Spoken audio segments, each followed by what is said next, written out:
Hi, I'm Michael Graves from Singing from Scratch, and today we're going to do a tone deaf test. Sing on, yeah. If you think you are tone deaf, or if you know someone who says they are tone deaf, I have a simple test to prove that you are not tone deaf. Okay? As a matter of fact, there's only a very, very minuscule percentage of the population that almost less than those who get struck by lightning, for that matter, that are actually tone deaf because of something physically wrong with their eardrums. Okay, so the fact of the matter is that most people are what's considered what I consider tone deficient. There's a difference between tone deafness, which does exist to a degree, but it's so rare you can barely track it practically, and then tone deficient. Here's the test. Okay, I'm going to say two sentences. And in those two sentences, you tell me which one is a question and which one is a statement. All right? And you say number one or number two. So here's the first one. We're going to the store. We're going to the store. Which one was the question? The first one or the second one? If you said the first one, absolutely correct and proof positive that you are not tone deaf. Okay? And here's the reason why. In the question, the tone, the vocal tone of the frequency, right? The tone goes up, the pitch goes up at the end. We're going to the store, or we're going to the store. All right, you can tell the difference whether I'm going up or I'm going down. All right, so the first one is obviously the pitch is going up, and the second one, the pitch is going down, and the first one is the question itself. And that right there proves, without a shadow of a doubt, that you are not tone deaf. You can hear the difference in tone. Or maybe you already can sing and you know you're not tone deaf, but you know somebody says, oh, I can't sing, I'm tone deaf, I'm tone deaf, I'm tone deaf. No, that's not the excuse. That's not why they're actually considered to be. They're not actually tone deaf, all right? The fact of the matter is you can do this test. You go, I can prove to you that you're not tone deaf. Here, I'm going to say two sentences. One's going to be a question and one's going to be a statement. You tell me which one it is. And you can start from whichever you want to. You can go, we're going to the store. We're going to the store. And you ask them, which one was a question? They'll say, well, the second one. You're not tone deaf. You can hear the difference. Okay? The difference is between someone who can sing and someone who is tone deficient, not tone deaf, but tone deficient, is the fact that they are just not able to recognize the difference in higher and lower frequencies and then match those lower frequencies with certainty and with accuracy.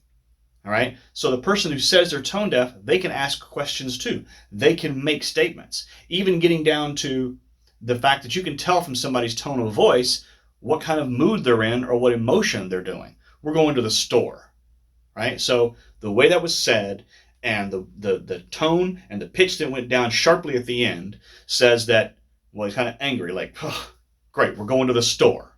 All right, so boom, down at the end. That itself indicates that the person's, you're like, well, are you angry about going to the store? Right? So there's a difference between, like I said, being tone deficient and being able to sing. All right? Tone deficiency means that you can hear different tones and frequencies in a very broad general manner, or even a specific manner, but when you go to duplicate them vocally, you do not have the muscle memory or the muscle retention of how to do those frequencies and then duplicate those frequencies or those pitches.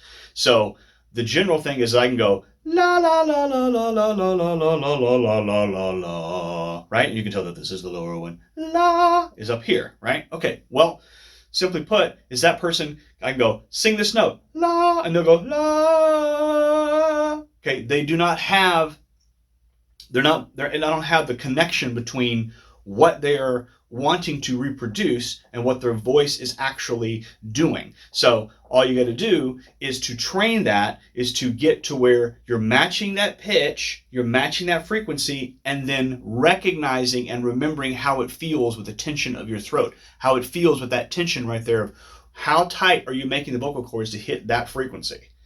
That is the difference between a general pitch duplication, which is singing, because you're singing notes, you're duplicating these pitches and you're singing the correct note, and then really specific, or getting more specific, and then very specific right within tune. So going la, right? Those are three different pitches. And I know that this one right here in the middle is la, and if I go la, it's a little out of tune, right? Or la is a little sharp, it's a little higher out of tune. Okay, so tone deficiency is simply an inability or a deficiency, not an inability. I want to cut that word out there. It's not an inability. You're able to do it. It's just you're deficient, or you're weak in the ability to listen to a pitch and then with your voice duplicate that pitch.